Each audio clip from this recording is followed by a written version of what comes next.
If you've ever sat down to make a card and felt more frustrated than inspired, this was for you. I'm walking you through the 10 essential tools that I actually use every single time I craft. These are the ones that take the guesswork out of everything and just make the process easier. If you've been wondering what tools are worth the splurge and which ones actually make your card making time more productive, to watching. Hi, I'm Jeannie Scott. Welcome to the Upper Craft Room, where we make a mess and create something beautiful out of it. There are a lot of great tools out there, but these are the ones that have stuck with me. I use them because they make it easier on creating, not measuring or fixing my mistake. I'm going to walk you through each one and explain why I chose it, because it's not always about what's popular. It's about what actually helps you enjoy the process and get better results with less stress. So if you've been building your stash or just want to simplify your setup, I think this will help you. Let's start with your surface. I'm showing you two different options I personally use. The Glassboard Studio Magnetic Glass Mat. This is the large, sleek, and heat-safe mat. I love that it's magnetic so you can hold your project in place while you work. It doesn't come with the magnets, but you can purchase them separately and they're totally worth the investment. They're perfect. This mat is perfect for ink blending, layering, or any mixed media play. Next up, if you're not ready for the Glassboard Studio glass mat, this one is what I started with as far as glass mats go. It's not magnetic like the big one is, but it is a glass media mat. This one has a mixed media palette, and so that you can leave your surface clean while you're working. So the white space is the palette section, and it's great if you want a compact, easy to clean workspace. It's not magnetic, like I said, but it still gets the job done. So this is for a smaller space. If you don't have a dedicated area and you need to move your mat around, or if you do have a dedicated area and you just don't need the largest space as I need, then this one would be the perfect fit for you. I think this glass mat is totally worth the investment. And I also think the magnetic one is. So wherever you're at in your craft space area or in your building up your stash, I think either one of these mats would be a perfect selection depending on what your needs are. Now, if you're not ready for a glass mat, then I'm going to recommend what I started with many years ago, which is the Memory Keeper's Self-Healing Mat. I use this for years, and honestly, I still pull it out sometimes. It's great for cutting with craft knives. It's super durable, and if you're a bit messy like I am when gluing and blending, it's low maintenance. You just wipe and go. It's just that easy. I also have the Bremen mat because my We Are Memory Keepers mat, this one's a little bit larger, but my We Are Memory Keepers mat started falling apart. I'll show you that here in a minute. But this one, either one of these two are fine. If you like a larger space, you can get the Bremen. It's a little less expensive than the glass mats. Both of them are. But you can see mine started falling apart on the corners, and my cords to my hot glue gun and things were just getting caught up on the side. So I thought it was time to invest in a new mat. So I did get a larger mixed media mat, and I used those for about 10 years before I moved over to a glass mat. I didn't even have the glass mats out when I bought those. The glass mat is a perfect choice if you're ready to upgrade. Now, what I want to say about the glass mat before we move on is that this surface is easy to clean, and I just use alcohol to clean it. So I have the scrapbook.com cloth wipes. They are like shop towels, and I just wipe it over it whenever I'm ready to clean my glass mat. I'm going to bring this in here and show you how I clean it. So I'm going to grab my alcohol. I have a big bottle of alcohol that I fill this little bottle pump with. So whenever I run low on my alcohol, I just fill the pump and I pump my rag about 3 or 4 times. Then you'll see here in a second. I don't know if I'm going to get it on camera, but my bottle, I pump it like 3 or 4 times. You can see it in the mat. And I just wipe over the surface and it cleans it beautifully. I use it even when I just want to get the fingerprint smudges off for the videos. You can see how sheen it is. You can see my camera, my video, my lighting. If anybody has any ideas on how I can make that not show, I brought cloth to put over it, like I can't remember what it's called, but it's something to not make the lighting show up, but it just didn't work. So that's how sheen this glass mat is. Okay. Protecting your workspace lets you focus on creating without stress. A good surface means easier cleanup, smoother cuts, and a place where you can actually enjoy your crafting. Next up, we're going to talk about trimmers. So I got 3 trimmers to show you today, and I use all of them depending on what I'm doing. First one is this Fiskars trimmer. It is a blade trimmer. Now, this one's the one I started with and I used for 10 years, and it's still a great beginner tool or intermediate. I used it for 10 years. It's light, it's extendable, so you can use the arm to, if you need to cut 12 by 12 piece of paper, and it lets you get the job done, but the blades are dull.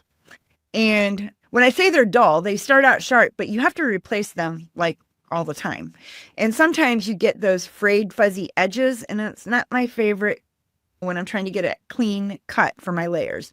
Also, the one thing I do want to say about the Fiskars, though, is that you have to replace the blades, but if the machine or the tool itself needs to be replaced, Fiskars will replace it for free. I did have one replaced because my arm broke off, and they, no questions asked, they just replaced it for free, and I got a new one mailed to me. So that is a perk with the Fiskars, but you do have to replace the blades all the time. So I decided I wanted to go with the guillotine trimmer. So next up, I bought this mini guillotine trimmer because I usually only create A2 size cards. So I just needed something that was small until I realized I needed something bigger after I got this. But it's super sharp. It's compact. It gives you that satisfying snap when you cut. I love this trimmer for cutting panels or sentiment strips. It's great because it fits on camera, and it's perfect for my workspace. I don't have a big workspace, but I do have a couple of bigger trimmers that I use once I realized I needed a bigger trimmer. But anyway, it cuts clean, as you can see. It's got a safety feature that holds the blade down so you don't cut yourself. And it's perfect for A2 size cards or if you're filming for the camera. Next up, I had to get a bigger one. And so I couldn't decide between 2 of them. So I'm going to show you 2 of them because I ended up getting them both. So this is a Tonic Studios guillotine trimmer. This one's a workhorse. It cuts everything from A2 base to 12 by 12 paper. And the arm folds out. It doesn't fold out. It has a space in the back, and you just pull it out, and then it clips on the front. There's a little space for it on the side there it also has that safety feature, by the way. And the arm clips on the side. So if you need to cut a bigger piece of paper, you have the ability to do that. Now, this is great for saving space. You can cut your 8.5 by 11 size sheets that you can't cut in the mini. And it's a guillotine trimmer, which is what I really love. You get straight cuts every time. One of the cons with this one, though, is that the measurements are a little different than the bigger trimmer that I have. These measurements don't always cut equal for me because sometimes my math don't math. And I'm not a great mather. So if you're not great at math, this one might not be the one for you because the measurements are a little bit different. And sometimes I cut uneven because it's not the trimmer. It's definitely me. But I don't get that right measurement because I measure, it just seems slightly off for me. And I'm sure it's just the way I'm cutting it. I just don't know. I should probably watch a video on it or something. But what I did is I also purchased the We Are Memory Keepers, which is a bigger guillotine trimmer. It's a solid option if you want something that's a little lighter, but still precise. It's great for everyday cutting and has a slightly different feel than the Tim Holtz trimmer. As you can see, it has a bigger work surface, which I like, and the measurements themselves are easier to see and they cut more precise according to the way my mind thinks anyway when it comes to math. And I mean, you use a lot of math in crafting. Who knew, right? So it does have the safety feature, so it holds the arm down, and then it also has this lip that you can lift up. So you can probably get 8. I've gotten 6 sheets of paper in there before, and I've cut just fine with it. You do have to use a little more pressure, but I bet you could get more than even 6 in there. I haven't gone more than 6. So for batch cutting and saving time and paper, this is a great option. And you still get that crisp, clean cut every time. So a good trimmer saves time and paper. A clean cut equals professional looking cards, and having the right size trimmer for the project makes your whole process much smoother. See, those measurements they just work out really well. This is not a thick piece of cardstock, but you can see how even I get those cuts with this paper, and I don't get those even cuts all the time with the Tim Holtz one. So if you're great at math, get the Tim Holtz tonic one. It also is a space saver. If you want precise cuts and with a lot less thinking, then get the We Are Memory Keepers guillotine trimmer because it cuts great. You have more space to work on and you can cut more than just 1 or 2 sheets of paper. And then if you don't need this big of a trimmer, just get the mini trimmer. Again, I highly recommend a guillotine trimmer, but the blade trimmer works just as well, except for you get those frayed edges, but there's a lot of perks to it. You get a lot of bang for your buck with this one, and it goes a long way. If you're saving on space and a budget, get the Fiskars. If you're saving on space, get the tonic. If you need space and you're doing video and you need a good trimmer for your video, get the mini. And if you're good at math, you can get the bigger one. But if you're not so great at math, then get the We Are Memory Keepers. And that's my recommendation for the trimmers because a good trimmer saves time. Let's talk scoring. If you want your cards to fold clean and not crack or warp, you need a scoreboard. I have a couple, and I'm going to show them both to you today. I have the Gina K Designs mini scoreboard. It's super compact. It sits perfectly on your desk. It's great if you're doing video because it fits in the video and it does the job without taking up a ton of space.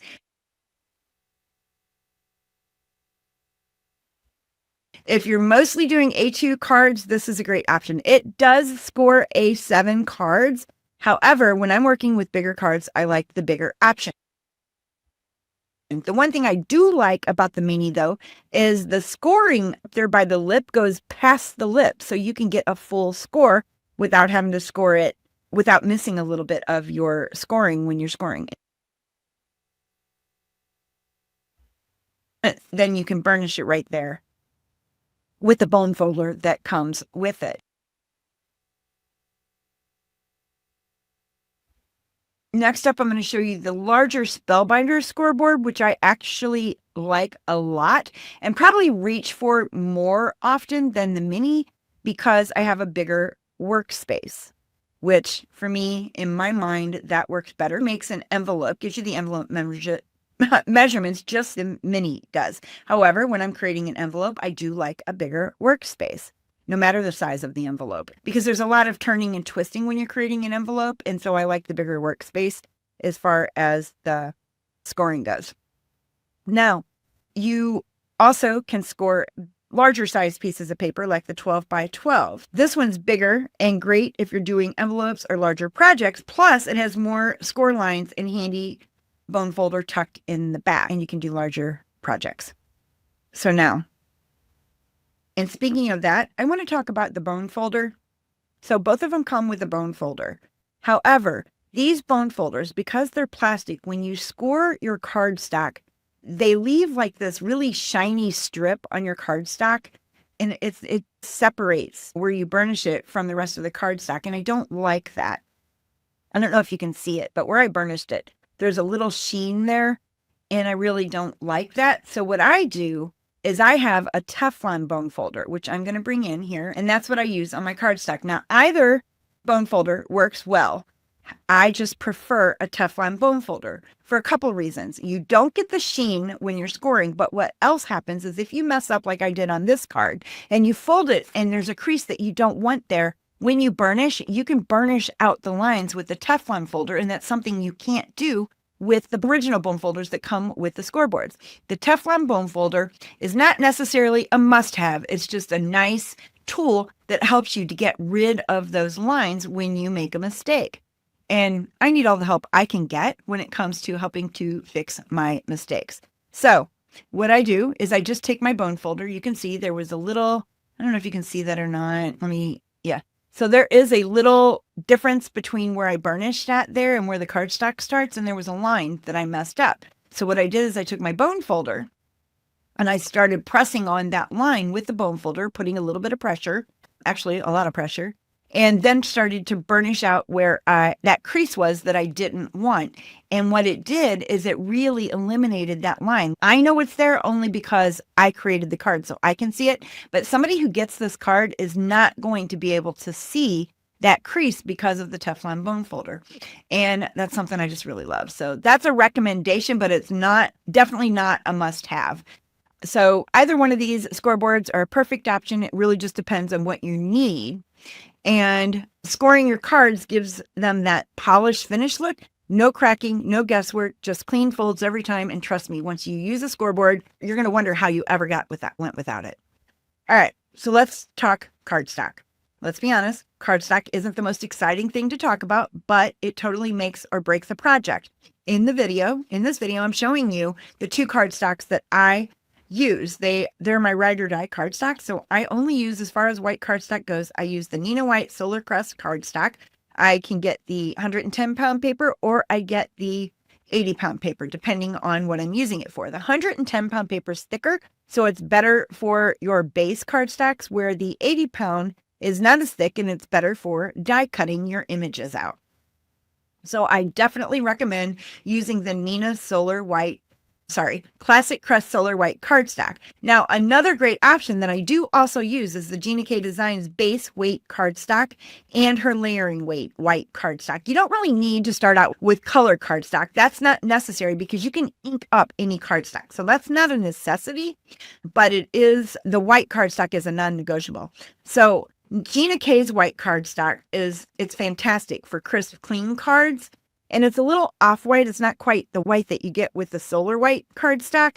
So it depends on what your desires are with your card. If you like that really white cardstock, go with the Nina. If you like a smoother cardstock, because Gina K's is a much smoother cardstock, then go with hers. You can get it in 110-pound or 80-pound, just the same. So good paper gives you clean blends, sharp stamped images, and crisp die cuts. Bad paper, you're going to fight the whole time. So if you're going to invest in a basic supply, make it your cardstock. You'll feel the difference immediately. And you can even feel the difference in the thickness. Like the 110-pound paper is definitely more sturdy and the 80-pound paper is thinner, but it's much better for your die cutting. So that is it for your cardstock. Just make sure that you get a really good cardstock. I'll leave the links below for the cardstock. Okay, so next up is stamp positioners. If you've ever stamped something crooked after spending forever on a background, yeah, I've been there. That's why a good stamp positioner is key to getting the polished results without wasting a bunch of cardstock. I show you a couple different options here. Number one is the Misty. The Misty is my top recommendation. If you're only getting one, it's reliable, it's simple. It's perfect for stamping sentiments, layering images, or anything that you want to line up just right.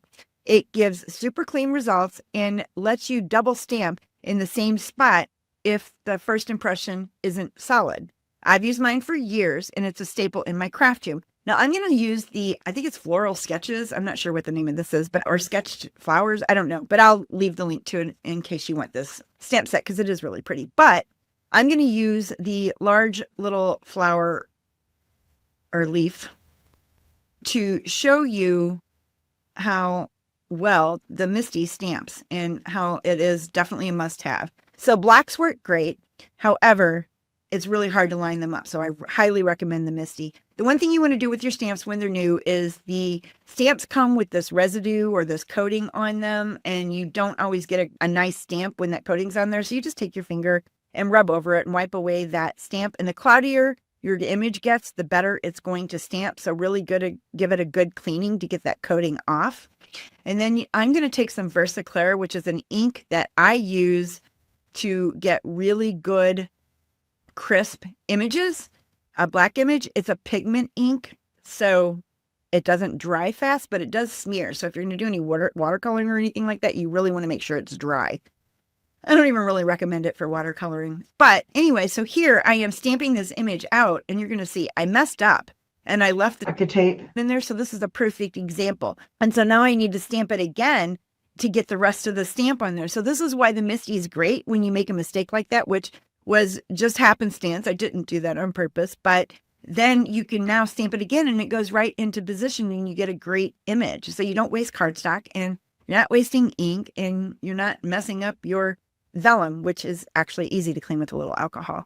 So now I'm going to clean this stamp off. I'm just using some stamp cleaner and my what I call shop towels from scrapbook.com. I don't normally use these on stamps. I am in this video, but it leaves kind of little fabric. And so I don't really like using this. I like to use the chamois or the tidy tool, but this is what I used in this video. For my stamps, I'll tell you about it. But again, it's great for cleaning your surfaces, not great for your stamps. So don't use it on your stamps. So I've got this cleaned up and I'm going to put this away. And that's really everything right now about the Misty that you need to know. It's just a fantastic tool. And if you can't get any of the other ones, this is a must-have. Now the stamp wheel. And just by the way, I did purchase all of these. None of these were given to me. I actually purchased these. And the reason I did is because now I wanted the stamp wheel.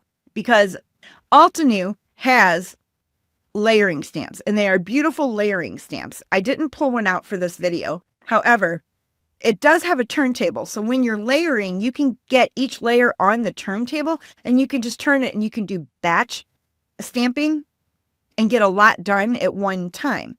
Now the stamp wheel does stamp great. It's great as a positioner, which is the way I'm using it here, especially if layering. If you can picture layering, you just stick your stamp on there and then you turn your wheel to each layer where you want it once you get it lined up. Plus you can flip it over and you can stick stamps on the other side as well. So for layering, it's a great stamp set. Now this is not a magnetic platform like the Misty.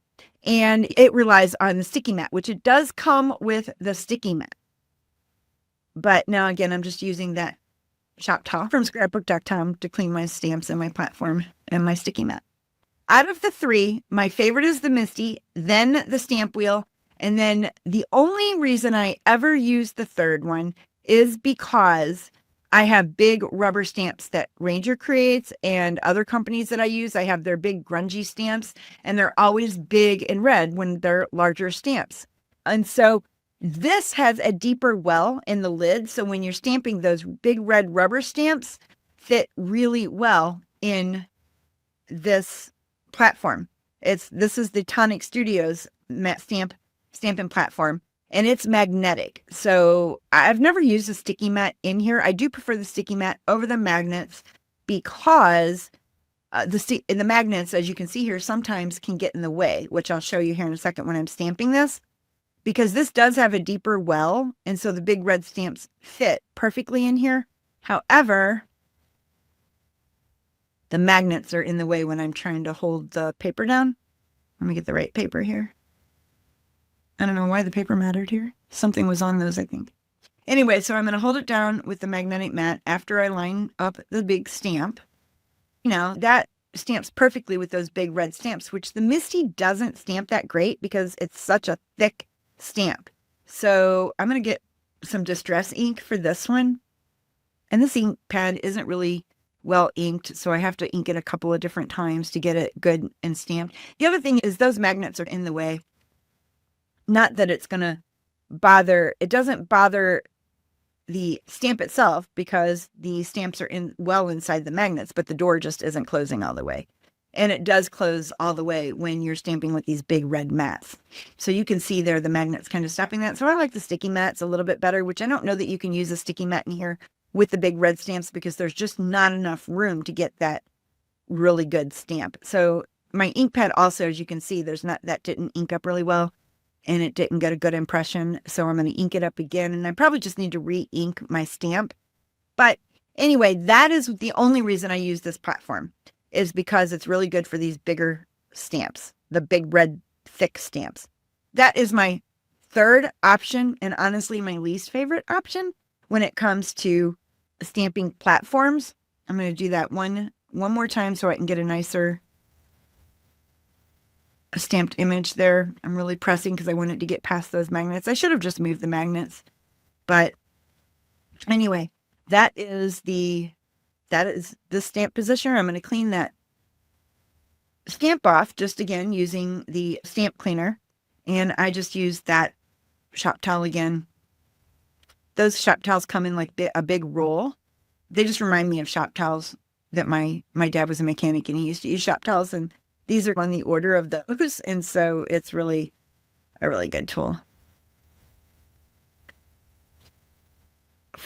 It's a good tool for cleaning your surfaces. It's not really a great tool for cleaning your stamps because of the fabrics. However, you can rewash these in your washing machine and use them over and over again, which makes it a great. I wouldn't put a static clean softener in there when you're drying them, because that'll it'll mess with the elements in your stamp.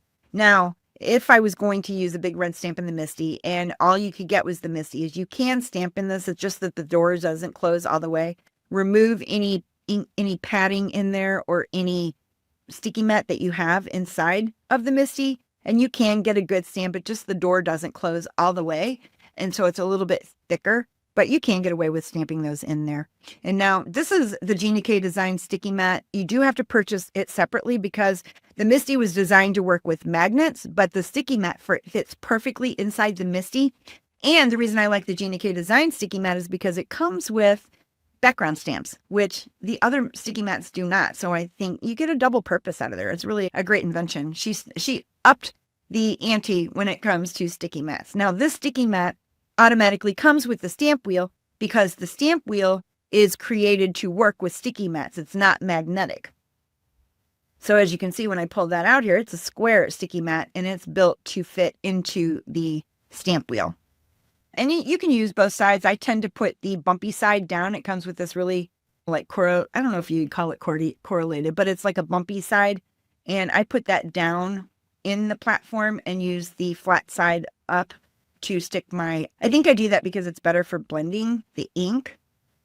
A stamp positioner gives you the confidence. You'll get sharp, consistent results without the stress of what if I mess up.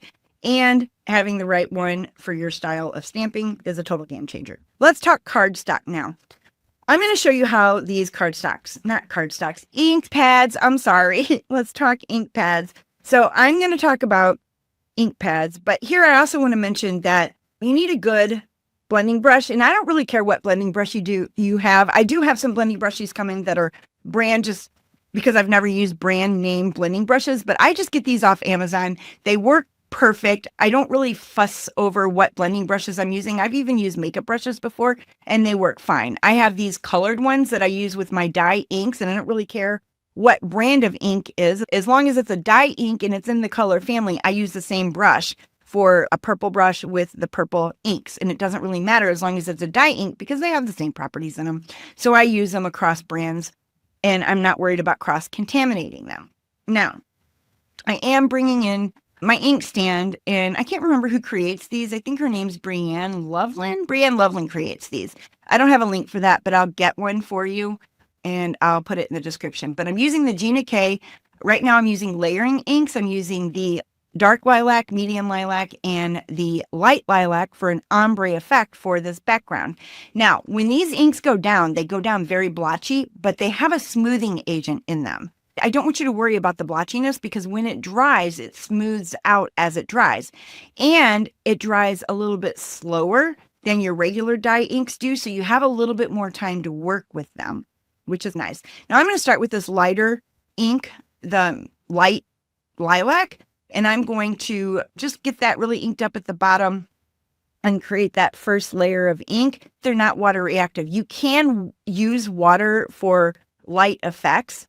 These inks are my absolute favorite for ink blending and crisp stamping. They have a smoothing agent in them so that you don't get that blotchy look that some dye inks leave behind. They blend beautifully, seriously smooth, and they stamp solid images and fine details really well. You also can use them for light water effect, but just so you know, they're not water reactive. Once they dry, they're pretty much dry.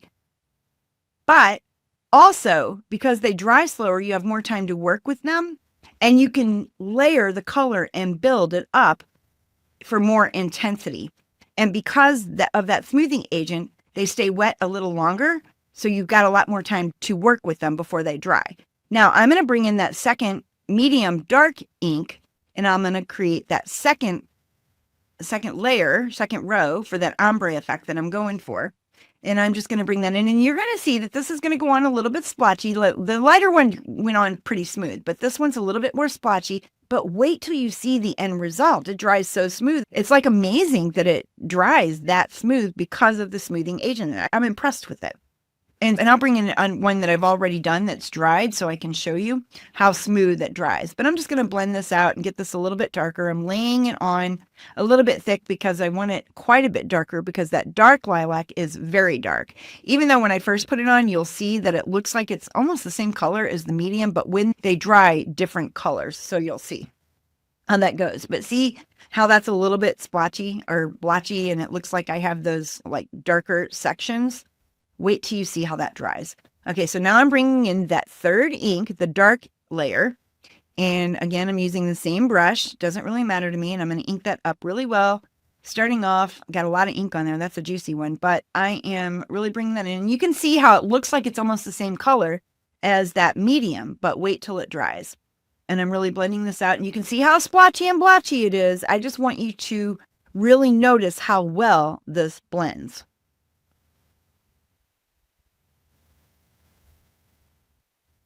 Okay, so I really like these brushes. I have more control over it when I grab it with 2 fingers rather than holding it down with 1 finger. But I'm just really getting a feel for these blending brushes. I haven't used them a lot. But see how smooth that one dried? And look at the one I just did. So when these dry completely, they are so smooth. I'm amazed. I'm very impressed with these inks. Okay, so I'm going to set these aside to dry.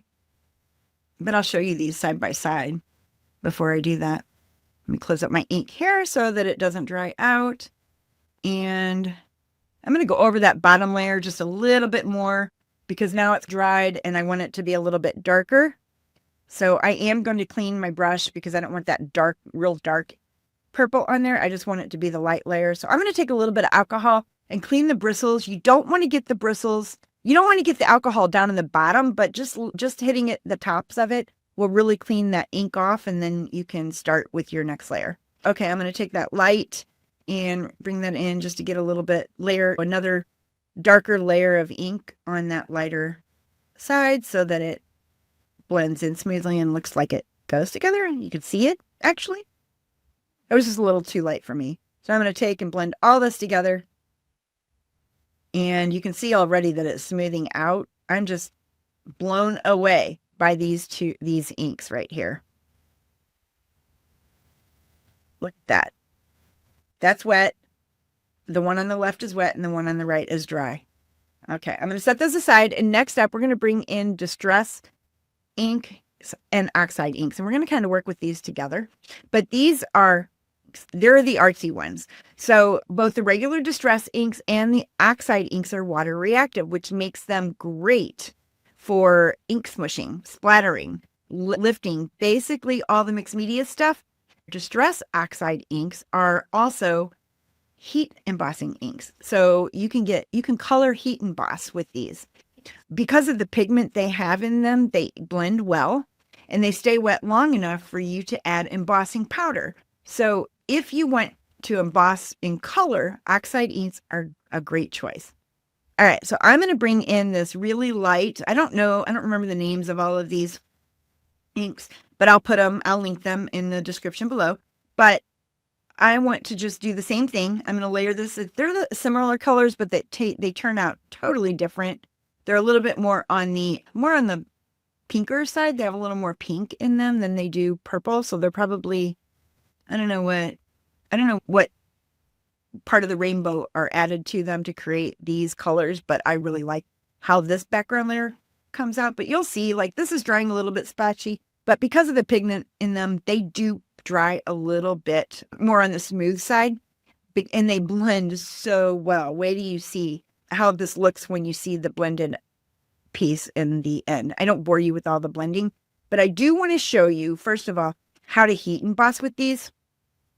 And so I'm going to use that Wilted Violet, that darker purple there, and I'm going to bring in that Sketched Flower stamp again and use the Ranger Clear embossing powder. And so I'm going to stamp that up with that Wilted Violet, and I'm going to stamp that image on the cardstock and then emboss it with the embossing powder.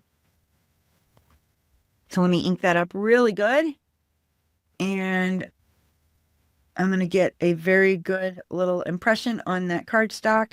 I want to make sure it has enough ink on it because we are going to use it for heat embossing.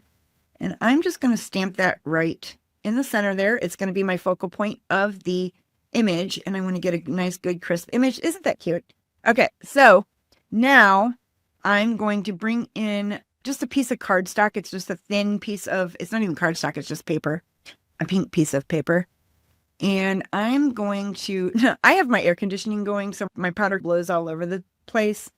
And I didn't realize that the air was going to blow that powder. I should have, because the paper's blowing, but I didn't notice it. But I'm going to pour that powder on there and get that nice and good. What I didn't think about was that I did that first ombre layer down there, and the embossing powder, because it's an oxide ink, or it's a distress ink rather, the powder was sticking to the distress ink as well, which actually ends up giving it a really cool effect, which I didn't bank on. So it's a happy mistake. It was a mistake. I wouldn't have done it on purpose, but I do like how it ends up turning out.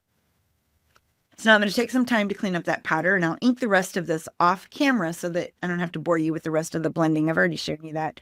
You can see how that works. But now I'm drying the heat embossing powder, and I'm melting it rather. And this is the Ranger heat tool that I'm using. And I like it because it doesn't blow really hard, so the card doesn't get warped. It's really cool to use because it melts the powder, but it doesn't warp the cardstock. So I really like it. And my mat is heat resistant, so I can just heat right on top of the magnetic media mat. Okay, so now I am done with the embossing. Almost. I do have to emboss it a little bit more, but you can see now what I didn't expect is that ink. And I forgot, because it's a distress ink, it holds, the powder sticks to it. So you can see down there, which I really like, but the effect that I get, because the embossing powder resists ink, I really get this cool effect. So now I'm finishing up my blends. I really like how this is blended out. I love the colors that I chose for this blend, but watch here when I bring in the paper towel, and I'm astonished because I didn't expect this, but I'm wiping off the ink that's just sitting on top of the embossing part, and look at that cool effect. Because it's not holding the ink, I get that like grungy feel with that white, and it's just a whole different feel, which I really love. And so I'm just wiping off that ink that's not going to dry, and it's just pooling on the top of that embossed part. And I love that. I just love that. So anyway, I'm going to put all these away, and we're going to move on to the die cutting machine. This is my most loved tool in my craft room. I'm going to demo the Gina K Designs Intercut die cutting machine. This is the manual machine. And I like this because this machine is well designed. It's sturdy, compact, and cuts beautifully. Even those really detailed dies that can be fussy in other machines, it cuts it out beautifully. So one of the standout features is the dial system. And because my magnetic plate there that I'm using, that I got from scrapbook.com, it's universal, so it works with a lot of different types of machines. But I had to readjust my dials on the side because I was using the magnetic plate and not the original plate that came with it. So I want to show you how this machine cuts out. This isn't really an intercut die, but it cuts out nice. And this is a thin layered die, but if I wanted to use like a Spellbinders or a Sizzix die that are a little bit thicker dies, this is a thinner die, I could adjust those sides and I could still cut those dies. It's kind of universal across brands. I can cut any dies I want to with it, or any embossing folders, because all I have to do instead of creating a whole different sandwich is just adjust the dials on the side. It's just really a nice machine. Plus, it just cuts really well. You can see how nice that cut. And it also is really good for embossing folders. It's cuts nice, and as far as the embossing folders from the die cuts, it's handled just a quick turn of those dials. There's no guesswork, there's no wasting paper, and really no headaches. So now I'm gonna bring in that embossing folder, and this is just, I think this is I can't remember the name of the Doris. I think it's a Doris embossing folder, and it's a deep layered one. I think it's a 2D, it's not 3D, but it is deeper than some of the embossing folders that I use. I do got to play with the dials a little bit, and I have to mess with those dials because the embossing folder is a little bit thicker than, I probably don't need the magnetic plate under there, which I did leave in there. I should have just got that out, but instead I did the dials. And there's 3 different dials on top. So there's one for the 2D, the 3D, and embossing. And then you have the dial at the bottom that you can adjust the pressure. So it's a pressure dial. So you can see that's a little bit too thick. So I have to, again, adjust that side dial. And I just play with it long enough until I can get it the way through the machine. I probably didn't need that much pressure, but it did crack and it turned out well. But I did spray a little bit of water on the paper so that it would smush a little bit easier. And the next time I emboss with this is the first time I've embossed with it. I just wanted to do it on camera to show you. I would probably move that magnetic mat because that's not necessary to have. But look at what a great job it did on that background layer. I just love that so much. And I'm going to use these backgrounds. I don't know how I'm going to put all this together. I probably won't do it in this video, but I will bring all these backgrounds in later and show you what I create with them. I'm just going to put away my dies. And I just want to say, I did recently purchase the Impress electric machine just because I'm doing a lot of die cutting these days. So I highly recommend the Gina K one. It is less expensive, and for a manual machine, it's got those two sides there that it's got storage, and it is a great tool. If you want an electric machine, I recommend the Impress because it's fantastic, and it's easier on the hands when you're doing a lot of die cutting. So whether you're using a manual machine or an electric die cutting machine, it's a must-have that you want for clean, professional finish cards. You can cut layers, frames, sentiments, shapes, embossing with it, and it's a tool that has dials, and the Impress machine is great too. Now I'm bringing in layering dies. This is a must-have because like I told you earlier, I'm not great at math, so this takes the math out of the equation. I don't have to think about it. I can cut my base layers, any layers that I want on top of my base, I can cut them all out of these dies, and they're measured perfectly. So there's no thinking. So these are the Nestabilities by Spellbinders. And I have a lot of sets of these. I have a lot more than these. I just brought these in just so I could show you. So these are all different sizes, and they do work together. So if you want a different size for a different card and you don't have the exact die in one set, you can bring in another set and use it along with the other set. It has a lot of different things that you can do with these, and you can make a lot of different types of cards using the same stamps and die sets. So I really love these layering Nestabilities. And they come in all different sizes. You have squares, you have rectangles, you have circles, the ovals. They come with curved edges. They come with, I just like the pointed edges. You have these through like picture frame style. And they can layer as well. Super cool. And then a whole nother size that I use. They have these sentiment sizes, and they have, the sky's the limit with what you could do with these layering dies. And I think they are a must-have. If you want your cards to have that clean, balanced, professional look, layout dies are a total game changer. These have been around forever for a reason. They're classic shapes, circles, ovals, rectangles, like I said, and they come nested in graduated sizes so that you can layer them beautifully. I use them for everything from focal point to sentiments, mats to background layers. You can stack them for dimension, frame images, or even create windows and shaker elements. Now, because this is dry, in this segment, I'm also going to show you how the inks, this is the distress inks. I just wanted to bring this back in because I want to show you how that ink is water reactive, the distress inks are, and you can move that ink around even after it dries for a while. So these are nice and dry. Now down at the bottom, I have embossing powder on that. So that's just going to bead up because it's protected by the embossing powder, but that top is totally reactive. Now I'm going to get a paper towel and I'm just going to sop up some of that water so that I can get a different effect even. Look at that. Look how beautiful that background is. I just love that. It's so pretty. I just love that. Okay, I'm going to bring my Ranger heat tool in again. I'm going to dry that up really good because I want to add more ink to it. And I'm going to show you how you can watercolor with these inks as well on this same background. So you can change the effect over and over again if you're not happy with it. Although I am happy with this, I just wanted to show you with this one how you can change the effect on it. I'm going to get this nice and dry here, and then I'm going to bring in my paint brushes and do some watercoloring. I have all kinds of different paint brushes. And I'm not a painter. That's not my forte, but I like playing with them. So I don't really know the difference between brushes, but I do know that the Sable brush sets, they actually hold water better and they spread better. I'm not using Sable in this video here, but I'm going to show you how these inks are how you can use them. So now it's all dry again, and I'm going to smush some ink down on my glass mat.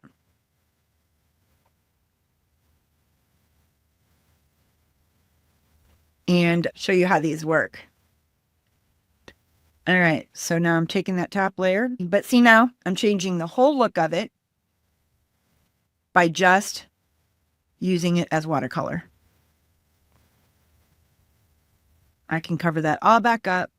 The splotches aren't showing from when I did the reactivating the ink with the water and splotched it down. And now I'm going to bring in that second color. And I'm going to spray some water on that. I get a whole different, now it's a watercolor look. It's cool. I love, love, love this. I got to clean my brush in between smushes.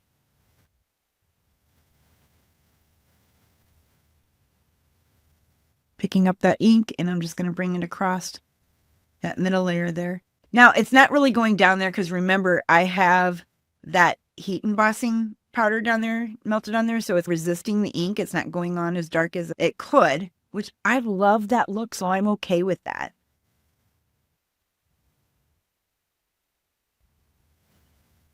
I need to get a little more ink on there. I think I sprayed too much water in there.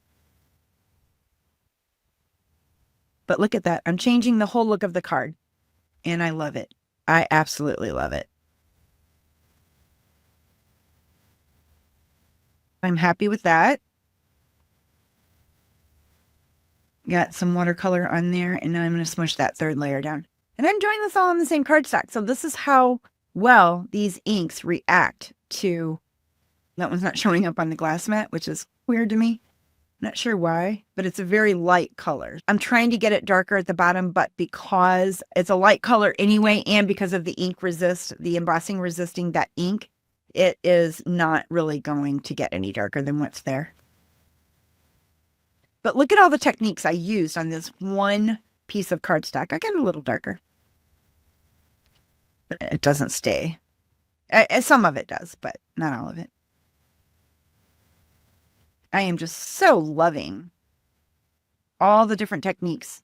And I just kept reactivating the ink and using more ink and layering on top, and everything that I created with this background, I have loved so far. It's just so fun to play with and to realize what you can do with all these different types of tools that you have. And that is why I think that if you have these 10 tools that I'm talking about, I have one more tool to show you. But when you use these 10 tools that I talk about, that I think are must-haves, you can do pretty much all the techniques.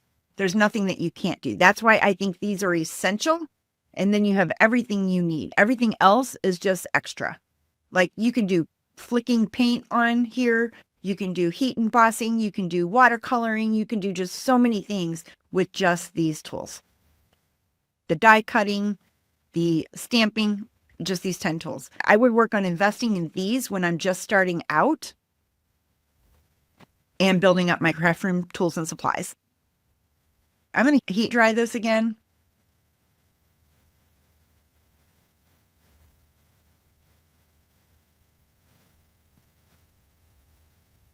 Again, it doesn't warp the paper. As you can see, that paper has not warped once.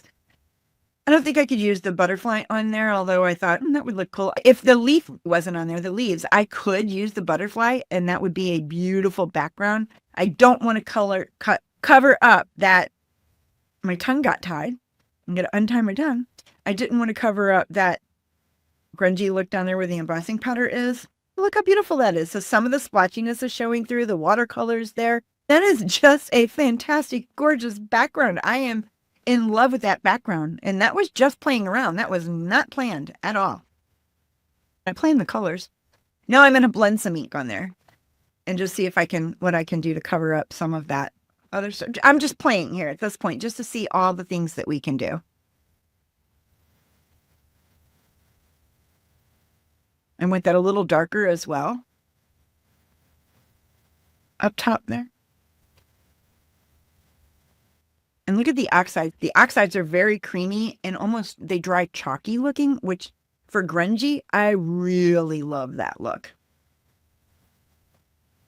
Now I covered that up again. A little ink got on there, but once I used the paper towel to wipe that away, that did go away again, because again, that embossing powder is resisting all that ink, which is just a fantastic look to me. I really do think it is so pretty. Okay. Beautiful.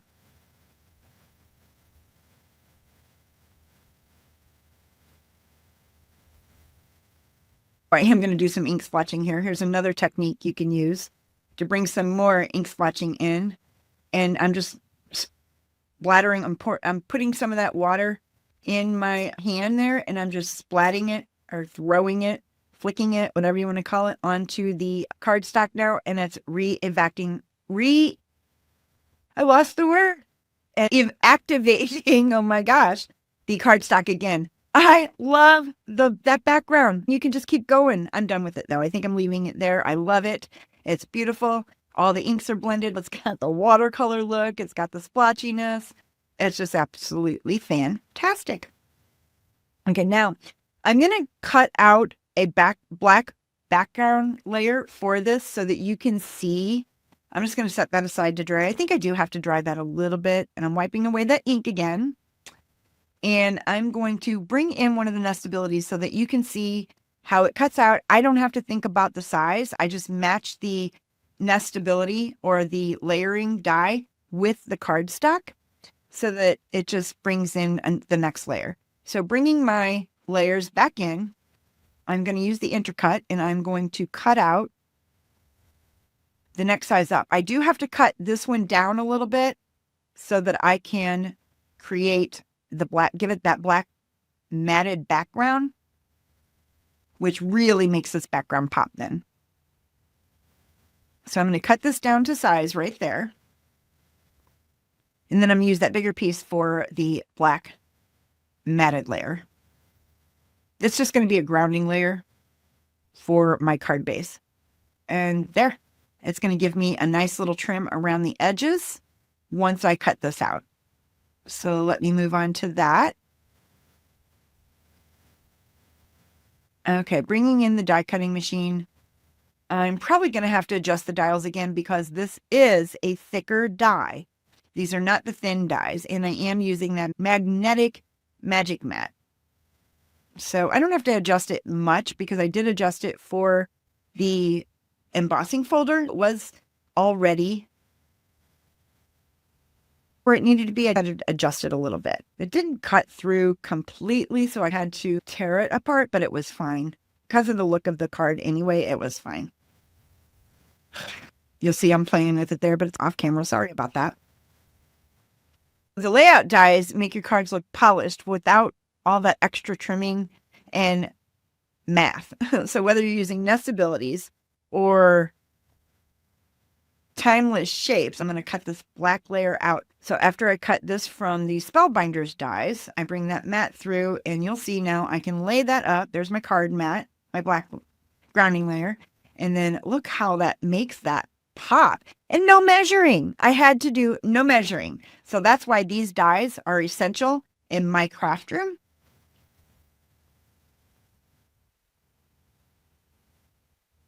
So pretty. Oh my gosh.